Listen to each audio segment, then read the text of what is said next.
दोस्तों, ethical hacking की playlist की ये हमारा थर्ड थियोरिकल वीडियो है और इस क्लास में हम जानेंगे साइबर किल चेन कंसेप्ट के बारे में। साइबर किल चेन एक कंसेप्ट है जो हमें ये समझने में मदद करता है कि अटैकर किन प्रोसेस से अपने टारगेट ऑर्गेनाइजेशन को इफेक्ट करता है।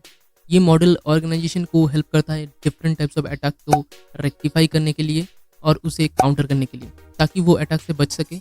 और ये मॉडल सिक्योरिटी प्रोफेशनल को एक क्लियर स्ट्रैटेजी प्रोवाइड करता है ताकि वो डिफरेंट लेवल की सिक्योरिटी कंट्रोल को इम्प्लीमेंट कर सके अपनी आईटी इंफ्रास्ट्रक्चर को और सिक्योर बनाने के लिए। तो इस सेक्शन में हम साइबर किल चेन प्रोसेस को समझेंगे और किस तरह आप इसको इम्प्लीमेंट करके अपनी ऑर्गेनाइजेशन को सिक्योर कर सकते उसके बारे में जानेंगे। साइबर किल चेन कंसेप्ट एक इंटेलिजेंस मेथोडोलॉजी है जिससे आप डिफरेंट टाइप के अटैक को इजीली आइडेंटिफाई कर सकते हैं। इस प्रोसेस से सिक्योरिटी पर्सनल उन सारे स्टेप को आइडेंटिफाई कर सकते हैं जो अटैकर अपनी टारगेट सिस्टम में इम्प्लीमेंट करता है।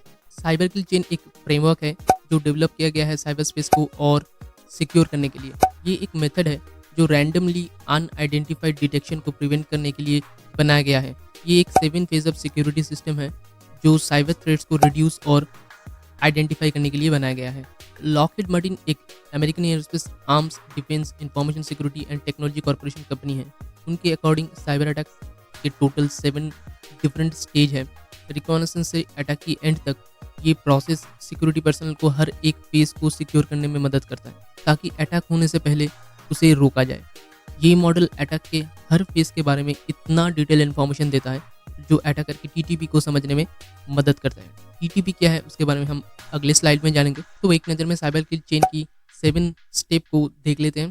पहला है रिकॉनेसेंस, दूसरा वेपनाइजेशन, तीसरा delivery, fourth exploitation, fifth installation, sixth command and controls and जो लास्ट है वो है एक्शन ऑन ऑब्जेक्टिव्स।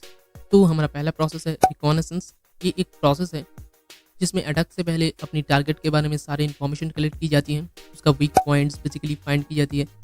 इसमें पब्लिक नेटवर्क की अवेलेबल सारे information, network info system information, organisational information को फाइंड की जाती हैं। डिफरेंट नेटवर्क एनालिसिस करके इसमें network block, specific IP address, employ details, open ports, services, application vulnerability और लॉगिन क्रेडेंशियल की इन्फॉर्मेशन को फाइंड की जाती है।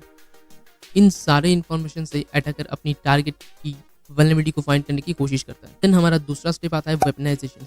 पहले स्टेज में अटैकर जो इन्फॉर्मेशन कलेक्ट करता है उस वल्नरेबिलिटी और टेक्निक को इस्तेमाल करके वेपनाइजेशन की जाती है, मतलब unauthorise access to target organisations.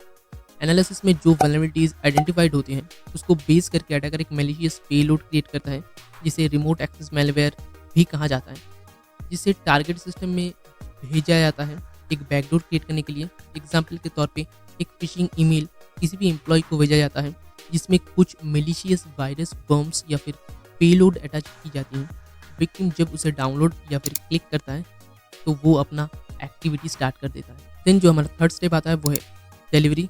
Weaponisation में अपनी टारगेट सिस्टम के लिए एक पेलोड क्रिएट की जाती है और डिलीवरी में उसे भेजा जाता है लाइक ईमेल और पेन ड्राइव। देन हमारा आता है एक्सप्लॉयटेशन। टारगेट सिस्टम में वेपन डिलीवरी होने के बाद एक्सप्लॉयटेशन का स्टेज आता है। इस स्टेज में डिलीवरी किया गया वेपन विक्टिम सिस्टम की ऑपरेटिंग सिस्टम या फिर एप्लीकेशन सर्वर को अपना टारगेट बनाता है।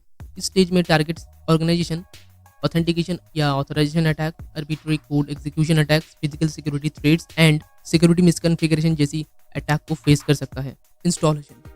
इस स्टेज में भेजे गए मैलिशियस पेलोड इंस्टॉल होने के बाद अपने अटैकर से कम्युनिकेशन क्रिएट करने के लिए और भी नेसेसरी फाइल्स या फिर पेलोड को खुद से ही इंस्टॉल करता है ताकि कनेक्शन लॉन्ग और स्टेबल हो और पूरी नेटवर्क में वो फैल जाती है ताकि अटैकर रिमोट एक्सेस कर पाए। ये पेलोड खुद को हाइड भी कर देता है ताकि आसानी से ये ट्रैकेबल ना हो पाए। कनेक्शन बिल्ड होने के बाद ये अपनी सारे एक्टिविटी को स्टॉप कर देता है ताकि फायरवॉल या फिर आईपीएस आईडीएस से वो डिटेक्ट ना हो पाए। उसके बाद आता है कमांड्स एंड कंट्रोल। इन सारे स्टेज होने के बाद आता है कमांड्स एंड कंट्रोल की पार्ट। इस स्टेज में एक 2 वे कम्युनिकेशन स्टैब्लिश होता है अटैकर और विक्टिम नेटवर्क के बीच। इस कम्युनिकेशन में विक्टिम अपनी सारे डेटा शेयर करता है अटैकर के साथ।